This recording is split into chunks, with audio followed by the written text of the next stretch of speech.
Hello and welcome once again to What's Out There, the paranormal podcast from the Out There Paranormal Group. And chatting for you tonight, we have myself, Nigel, and myself, Juliette. So, this is another one of those, we're going to make it up as we're going along podcasts. My kind of podcast. You love it indeed. And you've actually come up with a topic for this podcast. So what are we going to talk about tonight, Jules? Okay, well, I thought, because it hasn't been covered off very much, I thought we'd talk about hauntings with animals and animal hauntings, because we hear a lot about it. There's quite a lot of stories out there, but we haven't really talked about haunted animals. And there's some interesting stories that we've come across, and I've got some tales myself. So yeah, so have you, haven't you? I have. Yeah, it's one of those subjects that is very close to your heart, isn't it? Because we've all had pets and remember them really, really fondly. And oh my days, this could be it could have been rather tearful, couldn't it? Because we were talking about this earlier on and saying if we're going to be talking about this sort of subject, they're very close to our hearts. We could actually sort of bring back memories and make you cry, and you think about the dogs and cats and various other animals that you had years ago. And it's often dogs and cats that tend to come back. That's actually very true, but it's not just dogs and cats. There's all kinds of different animals, aren't there? We certainly have a few we're going to talk about tonight, different animals as well. But really, I think we'll sort of start on the theme of pets. And like the ghosts of humans, pet ghosts return for various reasons. Sometimes they appear to say goodbye. Sometimes they want to reassure their grieving owners that they're all right and that their spirits are always with them. And sometimes, like they often did whilst they're alive, they're guarding their beloved humans, delivering a message or a warning. Well, what kind of warning, though? That's the question. It's the question indeed. Some of these animals are often seen as what they call harbingers as well. Yeah. So they're delivering some kind of message of something's going to happen, a pending disaster or pending death or something like that. To protect their owners. Exactly. And as we go on, it's something we'll touch on a little bit later in the podcast as well, the fact that there are harbingers that carry messages. So, do you want to start with a pet tale? Do you want me to talk about my two tales? You can start first, and I'll follow with one. Okay. Well, I'm a little bit of a crazy cat lady, folks. If you don't know that already, I do love my kitty cats. We do often have your kitty cat, who's not here at the moment, when you really need her to appear on the show. Usually, you've heard her bell chilling away in the background. And meowing my Izzy sometimes. Cat. But Izzy did have a brother called George, and George was my baby. He was absolutely adorable. And he became an old boy, and the day came where, it's quite emotional, really. Yeah, I was going to say, I knew it was going to be. It's horrible, isn't it? Yeah. The day came where, he had to make his little trip across the little rainbow bridge, and I had to take him to the vets for his final day because he was suffering. And I had to do the right thing because he wasn't comfortable and he was fading away. So I was kind of numb after that process, and I remember coming home and I was here all by myself, and my children were over out at their father's for the weekend. So I kind of sat here all alone, just numb and looking at his little cat bed and his little toys, and my heart was breaking. And I went to bed that night and I was in floods of tears and lying there, and I felt this little pad on my duvet, and I thought, it can't be. Can it be?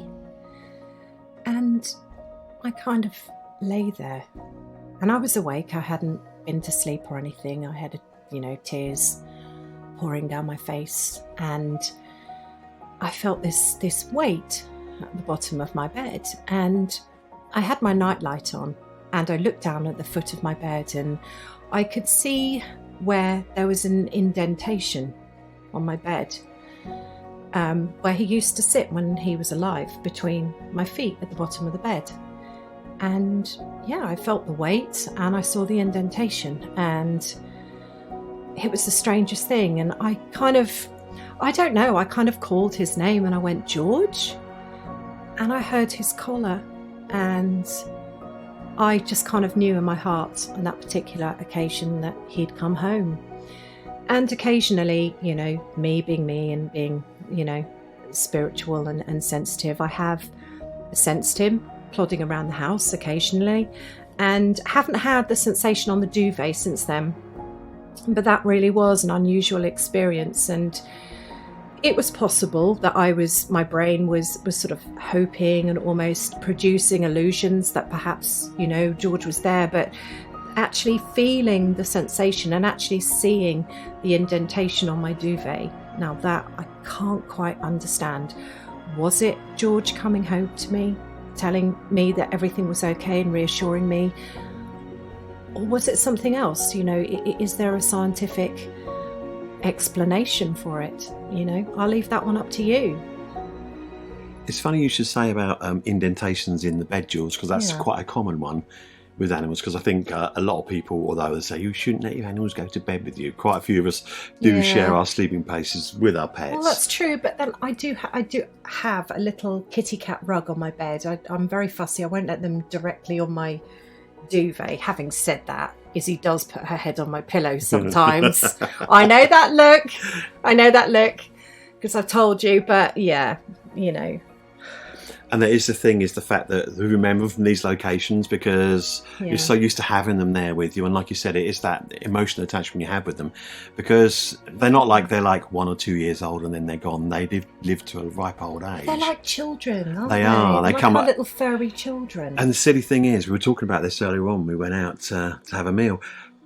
You come attached to them and you can remember those names. Yes. And they're pets that you had years and years and years ago. Absolutely. And you're like, I was telling you about the dog we had called Nobby. I mean, this is when I lived in Kent in 1979. This is how long ago it was. And you remember that dog because it stays close and it's in your heart, and they're part of your family. And I think that's the thing, is that you don't want to let them go and you want to think that they're still there with you.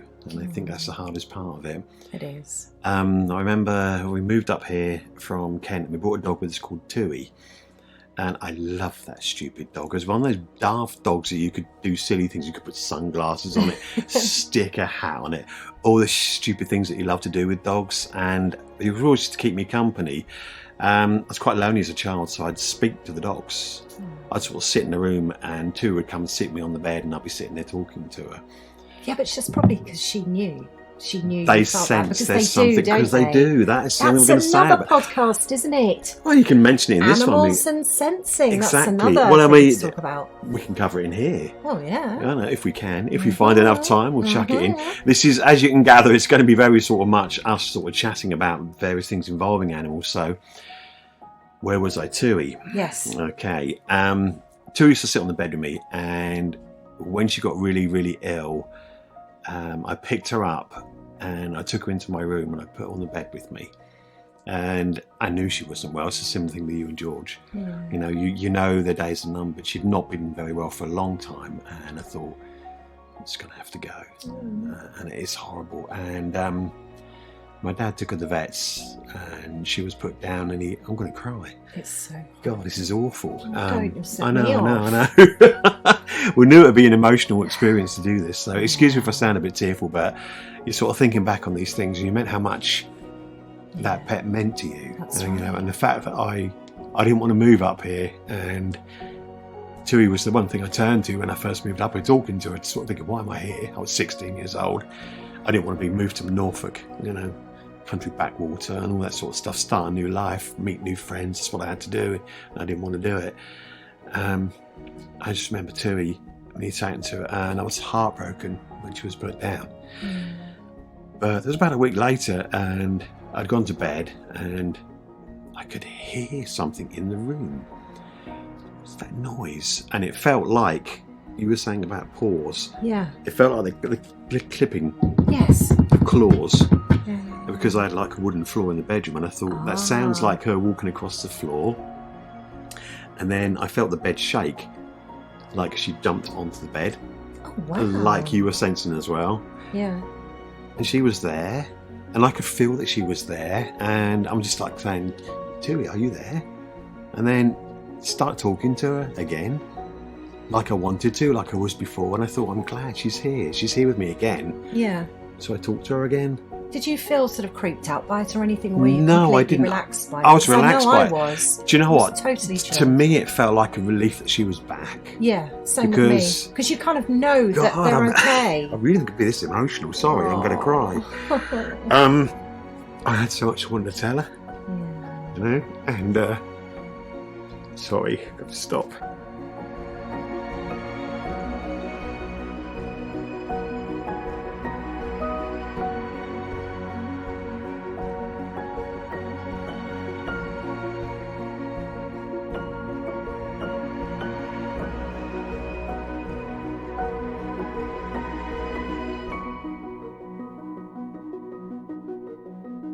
I think that probably just shows you how much these animals mean to us, because I really... Are you okay? I'm fine, yeah. It brings it all back.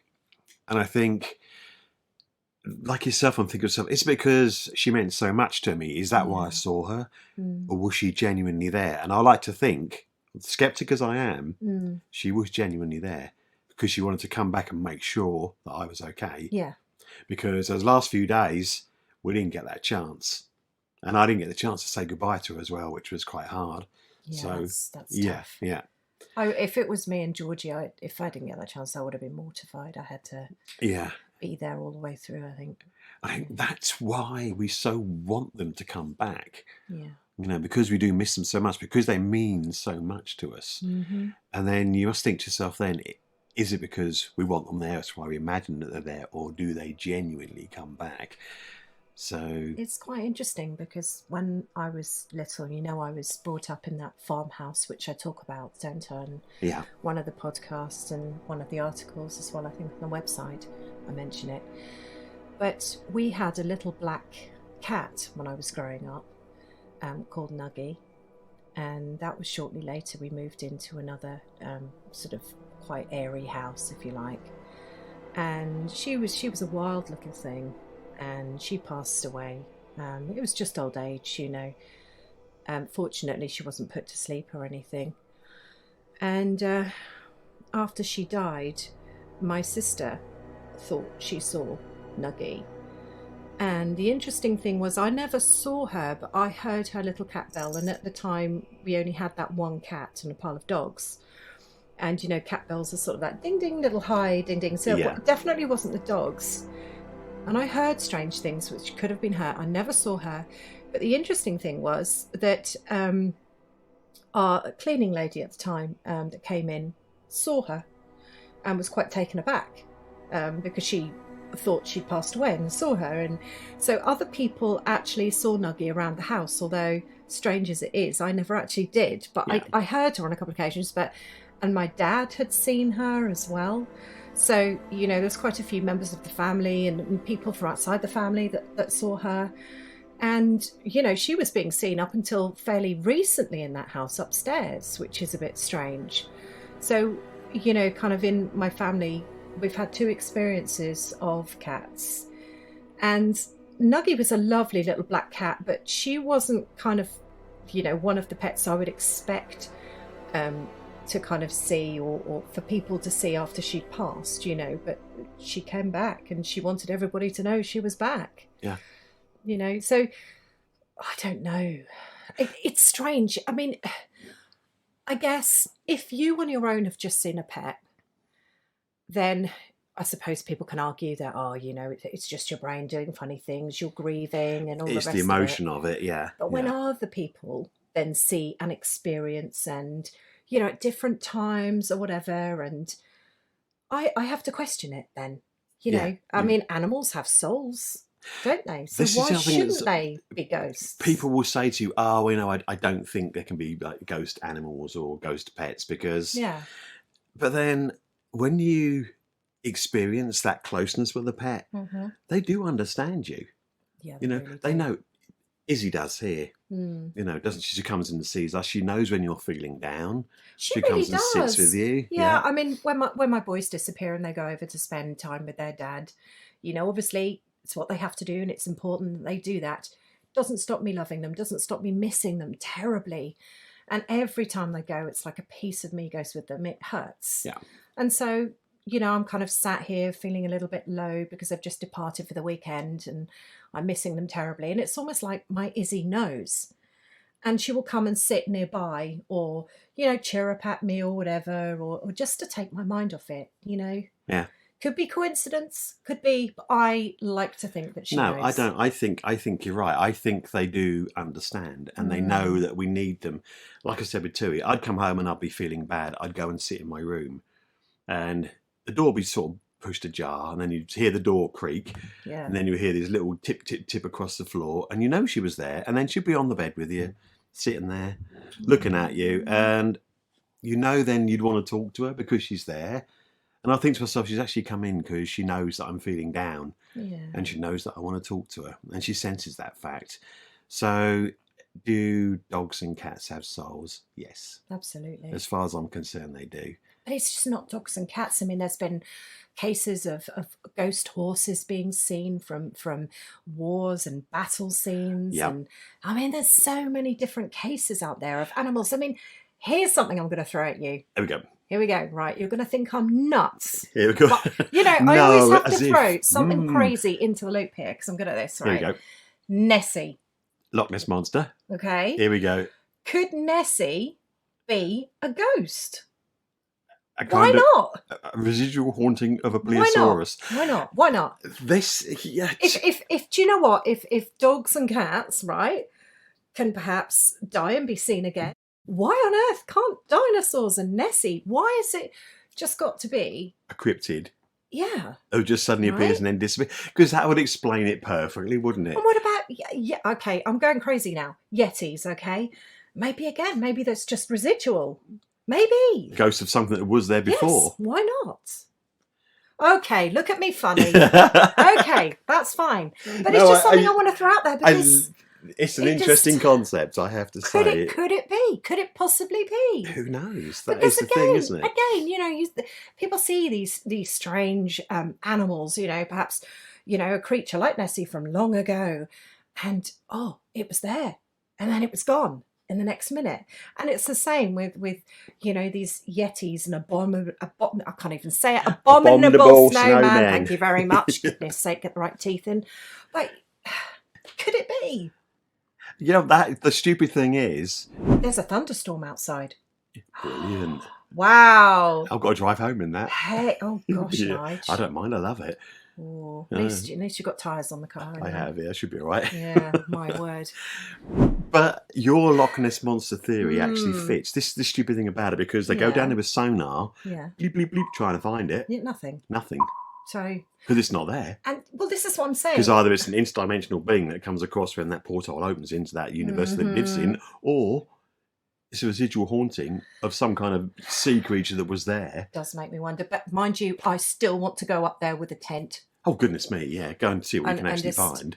Probably absolutely nothing. I'll just come back cold and tired and hungry and all the rest. But we're going off the beaten track here, and that's typical you, isn't it, Jules? I'm sorry. Throw this one I'm into the just going to throw it out there, but what if, eh? Yeah. Interesting. I like that idea. There was another story that I heard. We're talking about sort of strange animals that are ghosts. There's a good one from the Tower of London. Oh, yeah. What's that one about? There's a bear in this one. A ghost of a bear. What kind of a bear? A grizzly bear? Apparently so, a big bear. All they say it's a bear. Okay. But it not could a teddy actually bear. Not a teddy bear. A real sort of... Okay. That kind of a bear. A growly bear, folks. Excuse me, my bear impersonation was a little bit pathetic, really, wasn't it? Grrr. No, an actual proper... rip your face off kind of bear. Okay. Apparently there's a guard in the Tower of London. He saw what he thought was a bear coming towards him and he yelled at the bear to stop, which is a stupid thing to do because it's not going to. He got his bayonet fixed on his rifle and he actually went to thrust at the bear with his bayonet to spear it. Right. And the bayonet went straight to the bear and hit the wall behind. Wow. And the wall behind, and the bear had disappeared. So when was this? This was, 1800s sometime, I think. Gosh, interesting. But the interesting thing is that they did actually have bears and things in the Tower of London. There were a lot of pets that were given to members of the royal family. And one of the pets they were given by years and years and years ago, I think it was a Norwegian king, gave them a polar bear. Interesting gift. So I wonder whether or not it was the ghost of this peculiar polar bear that this guard saw on that night. But he said it was there, large as life and going grrr, giant bear. And if he was on duty, obviously you wouldn't have smoked anything funny or had a little drink or anything. You wouldn't have thought so, no. That is really interesting. Yeah. So ghostly bears in the Tower of London. And the other thing I want to talk about with pets is, have you ever noticed that you're sort of sitting in your lounge and Izzy then suddenly starts to stare at something weird in the distance? Oh, she does that a lot. Yeah. And I've caught her because I've got like security cameras in my house. Yeah. Which are rigged to go on at night when I'm asleep. And so occasionally I'll check back on the recordings. And I've noticed her quite often, you know, with the night vision when it clicks in, because it comes on with trigger movements and things like that. I've got footage of her just sort of sitting there, almost turning her head as if something's walking past her. And she's very calm about it. She's just sitting there sort of looking, and, you know, no dust orbs or anything like that flying about. But it's almost like she just notices something's walking around or moving around past her, which is quite interesting. Why do you ask this question? It's one of those weird things that you get when people sort of ask you things. One of my friends, a chap called Mark, asked me about, he said, do animals see ghosts? And I went, there's a distinct possibility, because they've got a wider range of senses than we have. Their eyesight is better in some areas of the spectrum. Their hearing is certainly better than ours. But they also have this sort of animal sixth sense. And their sense of smell. Exactly, yeah. So it's all sort of more finely tuned than we are. It could just be a simple case of they've spotted some kind of insect moving about, but then you go to look yourself and there's nothing there. My friend Mark, he takes his dog out for a walk on a regular basis, and he passes the same spot.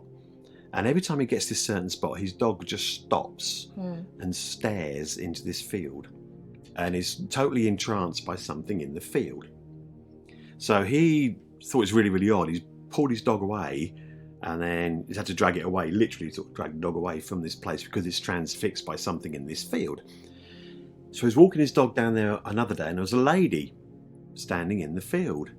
And the dog stopped and was staring, and he said to this lady, it's really weird. He said, every time I come down here, my dog stops and stares at something in the field. It's like you can see something in the field. And the woman said, what? And then Mark laughed, and he said, oh, I don't know, you know, perhaps it's horses or something like that. And the woman sort of went a bit white-faced and said, actually, right here in the corner of this field is where we buried 3 of our horses. Oh, wow.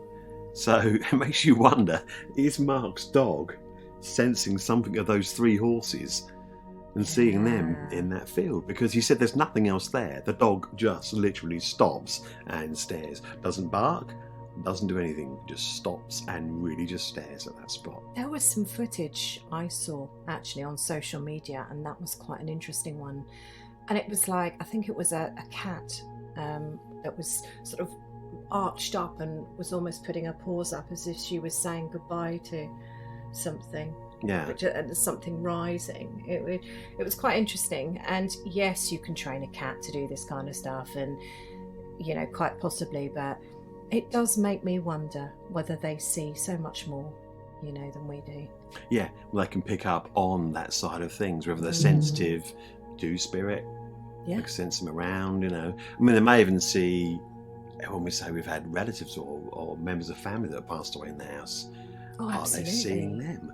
But then as well, when you look at ancient cultures, you know, you look at the Native Americans and things like that, they all talk about spirit animals, don't they? It's a big part of their culture. It really, really is, yeah.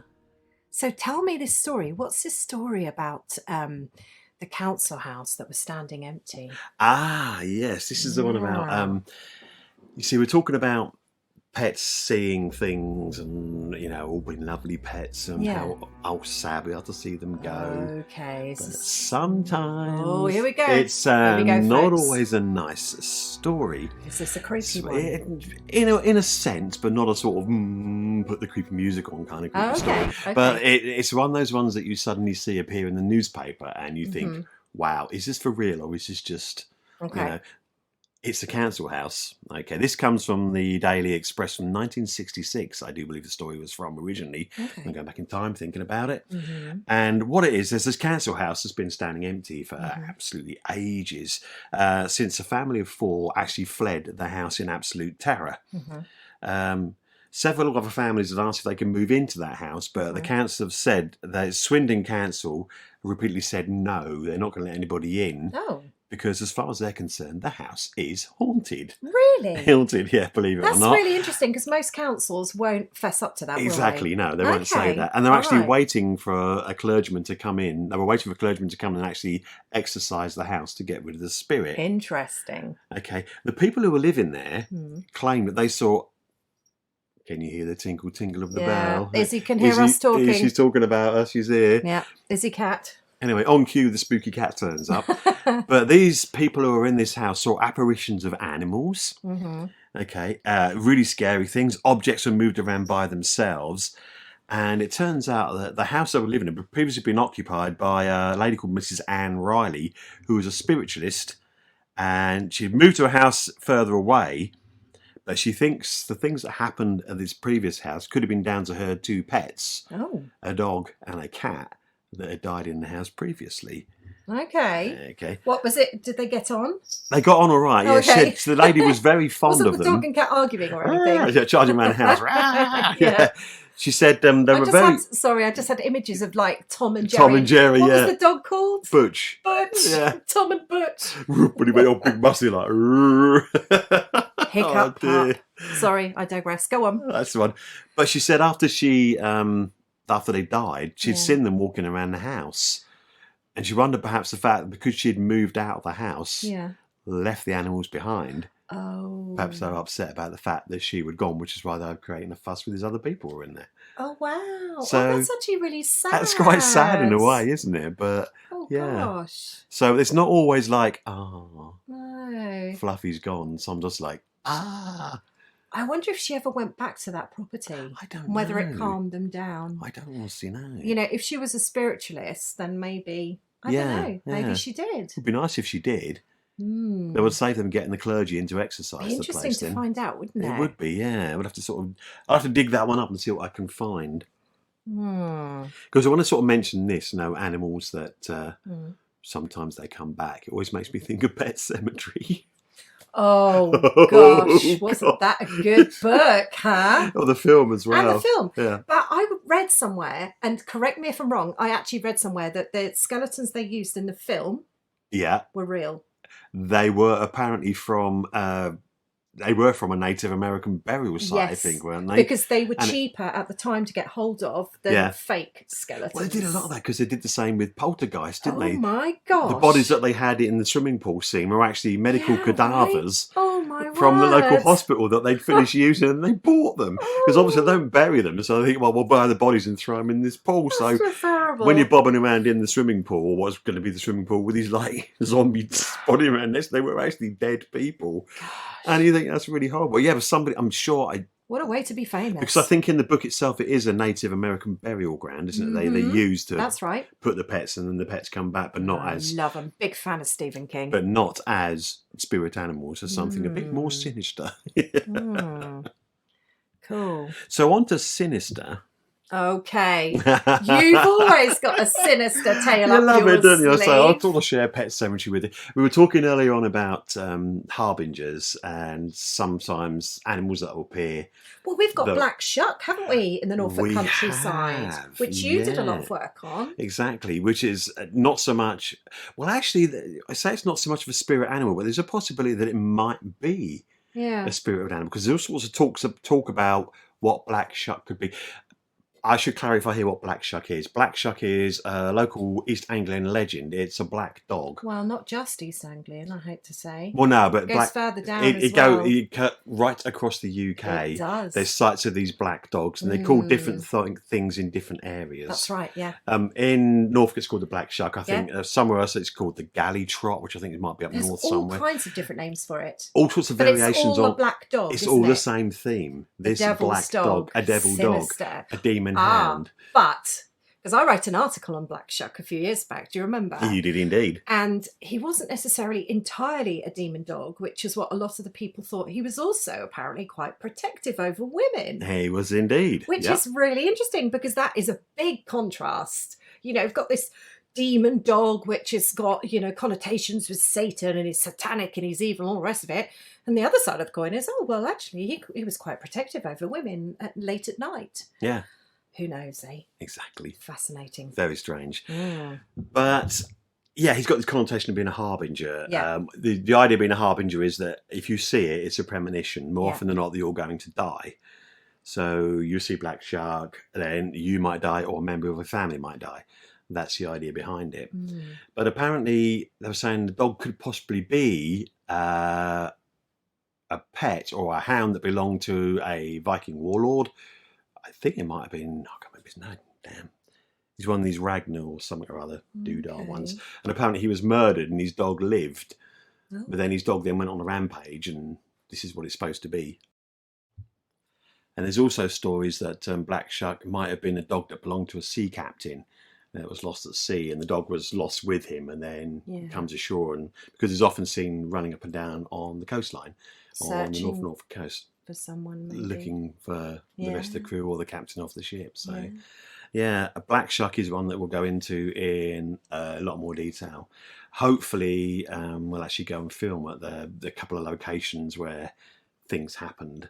That would be fab, wouldn't it? Yeah, because it's a great story to tell. It's a fantastic one. It's a creepy one. It is a creepy one. A scary, scary devil dog with glowing red eyes and I was going to do a devil dog impersonation there, but it's probably going to be just as bad. There's a lot of animal impersonations. I know. I really should stop right? it, really, because I think I scared everybody earlier on with my scary bear impersonation. So on that subject, can you do an impersonation of a black cat?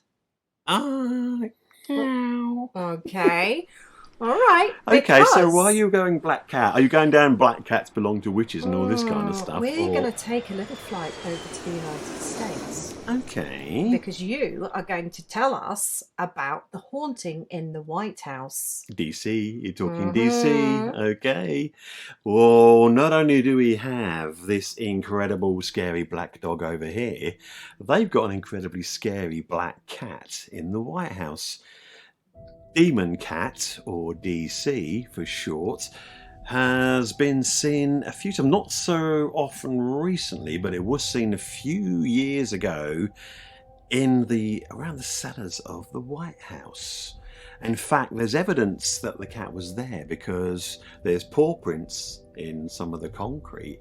Really? Yeah. Oh, how cute. And there's DC scratched into the floor as well. Well, the cat didn't do that, I hope. No, but, somebody else has popped it in there just to say, isn't it? So basically what it is, the story of the demon cat actually dates back to the mid-1800s or early 1800s, when cats were brought into the basement tunnels of the Capitol building or the White House to chase after vermin, rats and mice. Okay, and the legend is that the demon cat is one of these cats that never left, staying there doing its duty, hunting down the vermin. See, we don't need sound effects. It's great, isn't it? Because we've got a cat meowing in the background. Brilliant. We've got our own demon cat. Who needs to pay for sound effects, Exactly. Okay. Its home is supposedly in the basement crypt of the Capitol building, which was originally intended as a burial chamber for George Washington, President George Washington. Okay. Night watchmen on patrol around this area claimed that there was a black cat who could grow to unworldly proportions. Wow. Okay. In one account, it's the size of a tiger. Wow. In another account, it's the size of an elephant. Okay. Which is a big cat. Okay. When spotted, is DC, the devil cat, pounces at its victim and disappears before it makes contact. In some other more bizarre circumstances, DC pounces and simply explodes in front of him instead. Oh, gosh. In fact, there was an incident with one of the guards where DC appeared and did its bit and pounced at him, and he was so terrified, scared to death, in fact, he had a heart attack and died. Oh, wow. So, yes, there we go. Okay, like most of these sort of demon cat ghost stories and that kind of thing, there's sort of variations. Okay, and the cat has been said to be a black cat. It's also been said to be a tabby cat, but more often than not, it's explained as being a black devil cat. Okay, and the thing with the devil cat, or the demon cat, I should call it devil cat, it's actually the demon cat. The thing with the demon cat is it's another harbinger, very much like our black shuck. Okay. So it's said to appear when certain things happen. What, like scaring people into having a heart attack and dying? Exactly. Wow. One of its first appearances was to foretell the death of John Quincy Adams. Oh. 1840s, I think he died. He's actually the president that died in chambers. He was actually doing some sort of ranting thing to the Senate, and he had a heart attack and died there and then, actually in the building. He's another one of the ghosts that sort of goes around the Capitol building, along with Abraham Lincoln. And the interesting thing is that the White House security guards have seen the cat before Lincoln was assassinated. Interesting. And they'd also seen the cat before JFK was assassinated as well. So this cat appears to be a harbinger of death. Nobody really wants to see this cat then? They don't. So when was the last time this cat was seen? The last time they can actually certify that it was seen was for Lincoln. Not Lincoln, for Kennedy, JFK, because he was the last one to be assassinated. Yeah. But they do say, rumours abound, that he has also appeared when there's been a change of, like, president as well. But there was an attempted assassination on Reagan, wasn't there? Yeah. He wasn't seen then. I don't know. I'd have to dig around and find out. Yeah, that's a really interesting story. You're like, where did that suddenly come from? But I love the fact that they're saying that he's obviously been there, because there's like paw prints in the concrete, and there's like scratching his initials on the floor and that. So that's really interesting. I love that story. Mia gets, oh, Nige. No. You were telling me. Now, this story, guys. Honestly. Only Nigel could find this next one. Okay.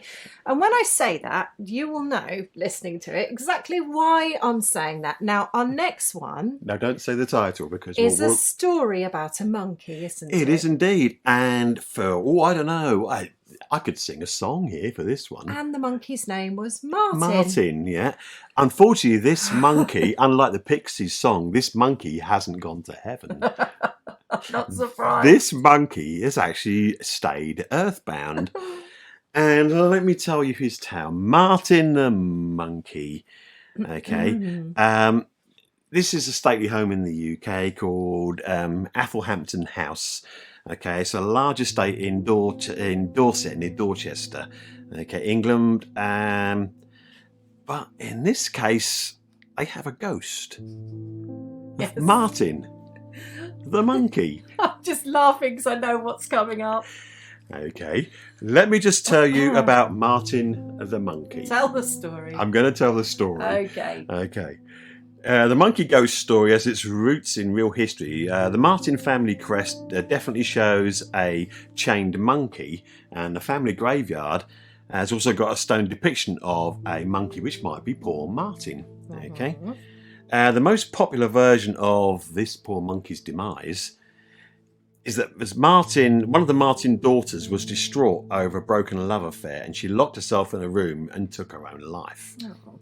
But in her emotional state, she had not realised that the monkey, little Martin, a family pet, who just happened to be completely infatuated with her, had followed her into the room.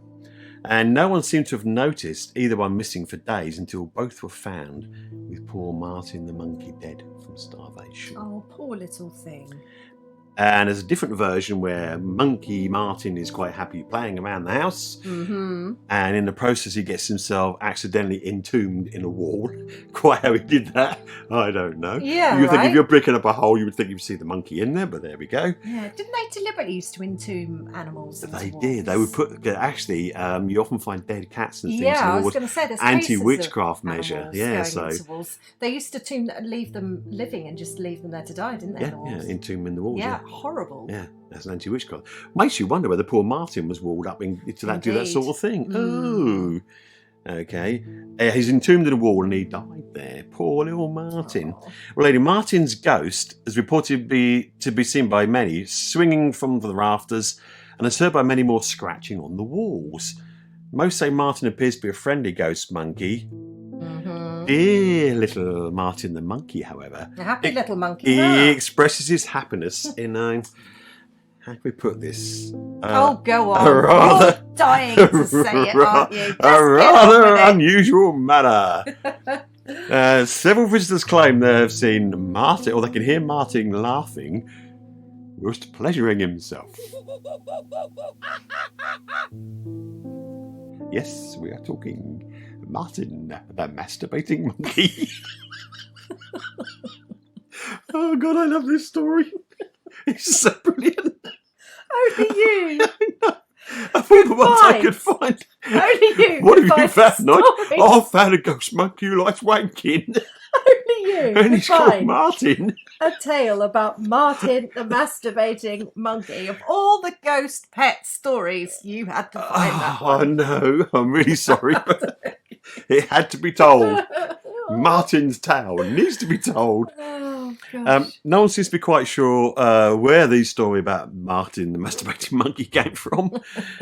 Perhaps the legend of scratching got misinterpreted from the walls to the primate's privates, or as a way to show the ape's infatuation with the girl, or an attempt to explain why the monkey ghost is always in a good mood. Or was it just adding a common monkey behaviour to an uncommon monkey ghost story? A monkey spanking the monkey, possibly one of the strangest ghost stories ever. I am so sorry. Get that one in there, didn't you? I had to do it. Brilliant. Oh, but I know we laugh about these things, Yeah. but to be honest, it is a subject that sort of it's needs just to be. fascinating. It's just really, really interesting. Yeah, totally. And I'm so glad that you brought it to our attention because I didn't bring the monkey to your attention. no, but you brought the pet ghost, didn't you? It was Well, it was your idea. Well, yeah. Because you threw this one at me, like I'm saying, what can we do a podcast about? And you're like, let's do one about animal ghosts. And I'm like, oh God, Why not? where am I going to find a story about animal ghosts? There's loads of them. They're everywhere. There are quite a few, and we've just sort of briefly dipped a toe into the We water have, yeah. because if you go searching across the internet, there are so many that you All can enjoy. different animals all over, isn't there? Absolutely fascinating. And if you want to dig a bit deeper into this as well, you can find stories like we were telling of our own pets where people have had their pets come back and they've been great comfort, or they've come back and they've warned them of some impending I'll disaster. tell you what you don't hear of, though. You What's don't that? hear about ghost goldfish. You never know. Mm-hmm. It could be. Well, you don't know, do you? Or ghost toads or ghost frogs. Well, ghost goldfish often meet a rather Mm, unfortunate end, don't they? yeah. They get a burial at sea. Well, we When you flush them down the loo. as a kid, we had one, and I'll never forget it. One of our cats at the time.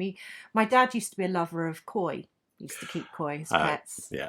And we actually had a koi called, or it was either a koi or a goldfish, I can't remember, called Scarface. And the reason why he was called Scarface was because my dad, when I was a child, was cleaning out the pond. And he had the fish in a bucket while he was cleaning out the pond, right? And the cat thought, rich pickings, dipped a paw in, grabbed poor old Scarface, who at the time wasn't actually Scarface, and started chewing on his head. Oh no. And the colour drained from this poor golden goldfish's fish turned white, and I'm not surprised. My dad panicked, threw it back in the pond, and we thought this had gone. It's not going to make it. Unbelievably, Scarface survived. He absolutely survived. And he lived on for many, many years with a scarred head. But it makes me wonder, because when Dad decided, the fish passed on or whatever over the years, he never really bothered with that pond much in the end, and we moved. But our cat at the time, incidentally, was called Rude because she was a grumpy cat. She would always glance into that pond, and it makes me wonder, was she seeing old Scarface swimming around, wishing she was munching on his head? Who knows? Who knows indeed.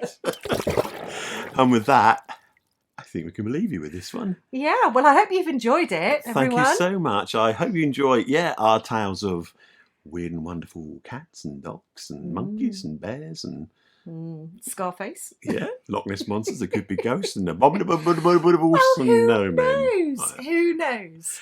I'd just like to say, if you have enjoyed our podcast, please take the time to give us a rating, and if you want to, make a comment, because we'd love to read what you have to say about us. And for that, that's it for now. So take care, folks. Look after your goldfish and your koi carp and keep safe. And it's good night from me. And it's good night from me. Until next time. Bye.